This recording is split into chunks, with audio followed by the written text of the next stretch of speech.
Pendant les 5 premières années d'Alibaba, on ne gagnait pas d'argent. On n'avait pas de business model. Alors, j'ai dit à l'équipe, ne pensez pas aux revenus que vous pourriez gagner aujourd'hui. Si nous voulons être une entreprise pérenne sur le long terme, la seule chose qui doit nous préoccuper, ce sont nos clients.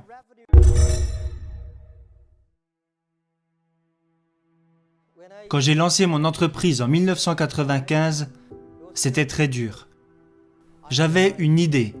J'avais invité 24 de mes amis dans mon appartement. Parce que cette année-là, j'avais été à Seattle. C'était ma première fois aux États-Unis. Et à Seattle, j'ai découvert Internet. Et je me suis dit que cette chose avait les moyens de changer le monde. Alors, je suis allé à Seattle voir un ami à moi. Et cet ami avait un petit business avec 4-5 ordinateurs. Je n'avais jamais touché d'ordinateur avant ça parce qu'ils étaient bien trop chers pour moi. Et aussi beaucoup trop compliqués. Alors mon ami m'a dit, regarde, ça c'est Internet. Et il m'a dit, regarde, tape ce que tu veux.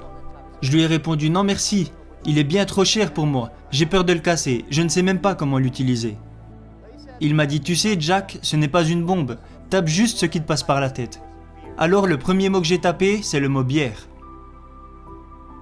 Je ne bois même pas de bière, je ne sais même pas pourquoi j'ai écrit ça.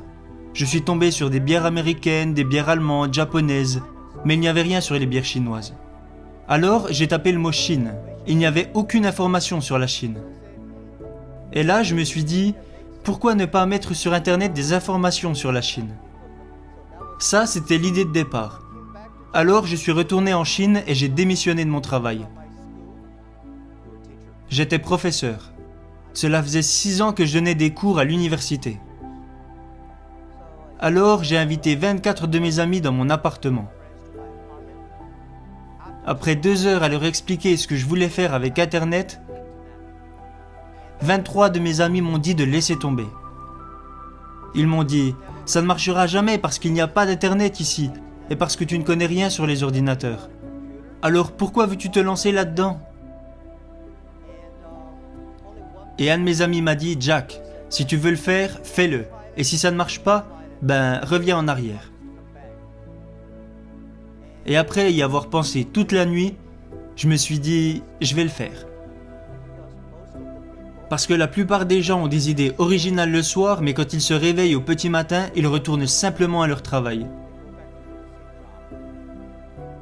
On se devait de faire les choses différemment. Alors à partir de ce moment, j'ai lancé mon entreprise avec l'aide de 2000 $ que m'avaient donné mes amis. C'est comme ça que tout a commencé.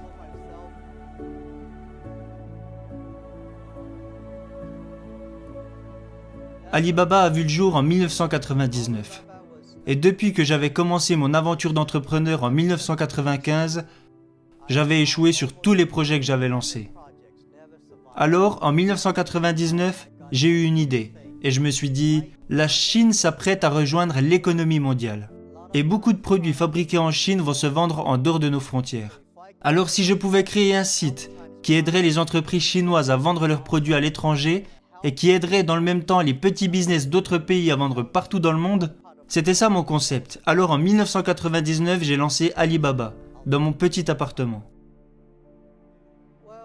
Les 2000 $ qu'on m'a donnés provenaient principalement de mes parents et de quelques amis. En cumulant tout, ça faisait environ 2000 $. Mais vous savez, quand j'ai lancé une levée de fonds, même celle que nous avons faite sur la bourse de New York où nous avons levé près de 20 milliards de dollars, j'ai dit aux investisseurs, notre ordre de priorité est numéro 1, nos clients, numéro 2, nos employés et numéro 3, nos actionnaires. Et les gens me disaient que ça allait à l'encontre de la philosophie des investisseurs américains. Un des investisseurs m'a même dit, Jack, vous savez, si j'avais su que nous étions 3e dans l'ordre de vos priorités, je n'aurais pas acheté d'actions. Je lui ai répondu, eh bien monsieur, s'il vous plaît, vendez-les. Parce que je crois qu'il y a énormément d'argent dans ce monde. Il y a même trop d'argent dans ce monde. Et nous voulions seulement l'argent de personnes qui croyaient en notre vision et en notre mission. Parce que pour moi, si le client est heureux, les employés sont heureux et l'actionnaire sera lui aussi heureux. Mais si l'actionnaire est heureux d'abord, cela ne veut pas dire que le client et que l'employé seront heureux.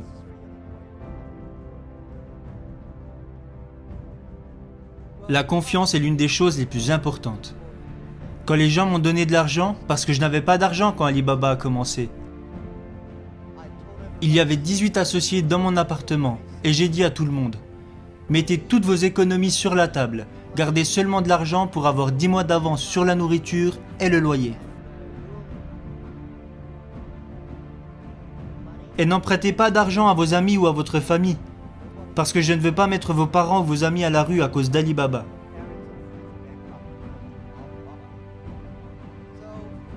Alors à 18, nous avons rassemblé 50 000 $ et nous avons lancé Alibaba dans mon appartement. Aucun d'entre nous n'avait beaucoup d'argent à cette époque. Si quelqu'un vous dit « je vous donne 1 million de dollars » et une autre personne vous dit « je vous donne ma confiance », lequel choisissez-vous? Moi, je choisis la personne qui me fait confiance. Parce que c'est cette confiance qui a fait que nous sommes restés unis. Ces 18 associés m'ont fait confiance et parce qu'ils m'ont fait confiance, je me devais d'être loyal envers eux. Et loyal envers la mission que nous avions. Je pense que beaucoup d'entrepreneurs se trompent. Je déteste que les gens travaillent pour moi. Je veux que les gens travaillent pour la mission que nous avons en commun. Je ne veux pas que les gens travaillent pour moi. Parce que les gens comme moi, quand on regarde au loin, on se dit « ce gars est pas mal », mais quand on s'approche, on s'aperçoit qu'il est moche. Tout le monde est pareil. Les gens pensent peut-être que je suis un bon gars, mais quand on me connaît vraiment, on s'aperçoit que ce n'est pas toujours le cas. Je peux m'énerver, je peux être malheureux, mais quand les gens croient en vous, c'est la chose la plus précieuse.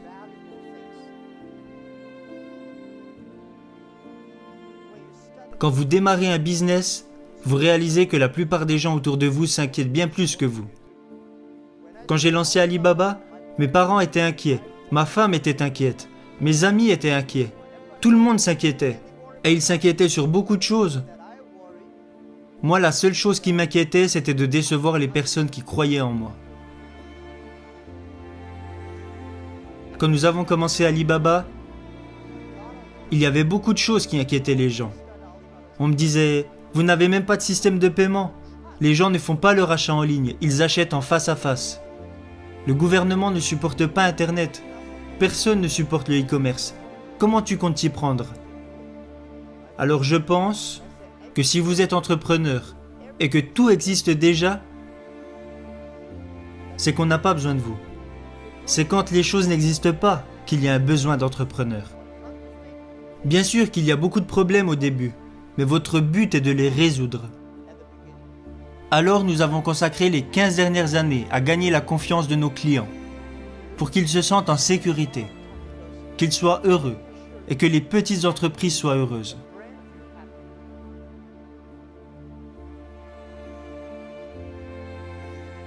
Concentrez-vous sur vos clients. Rendre ses clients heureux est important. La plupart des grandes entreprises parlent toujours de leurs concurrents. Je pense qu'il y a de nombreuses raisons qui impliquent que la plupart des entreprises américaines ne réussissent pas sur le marché chinois. Une de ces raisons est qu'ils passent trop de temps à vouloir rendre leurs boss heureux, plutôt que de rendre leurs clients heureux. Ils passent trop de temps à vouloir être les meilleurs, sans avoir de stratégie à long terme. Alors qu'en tant qu'entrepreneur, votre priorité absolue doit être vos clients.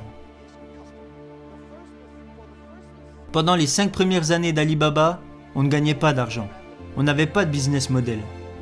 Alors, j'ai dit à l'équipe, ne pensez pas aux revenus que vous pourriez gagner aujourd'hui. Si nous voulons être une entreprise pérenne sur le long terme, la seule chose qui doit nous préoccuper, ce sont nos clients. Les revenus qui nous importaient le plus les premières années étaient les mails de remerciements que nous envoyaient nos clients. C'est ce qui comptait le plus. Parce que nos clients nous envoyaient des mails pour nous remercier et nous dire qu'on était géniaux. J'étais tellement heureux au début, quand j'allais au restaurant et que les gens payaient l'addition pour moi. Il y avait souvent des petits mots qui disaient « Jack, merci beaucoup. Je sais que vous ne gagnez pas d'argent, mais nous, on se fait beaucoup d'argent grâce à votre site. » J'adorais ça.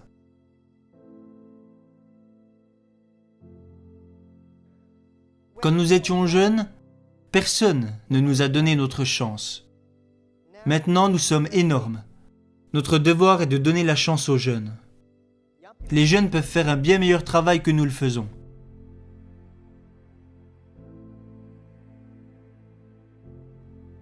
Et je pense que le monde peut être beau et prospère sans vous.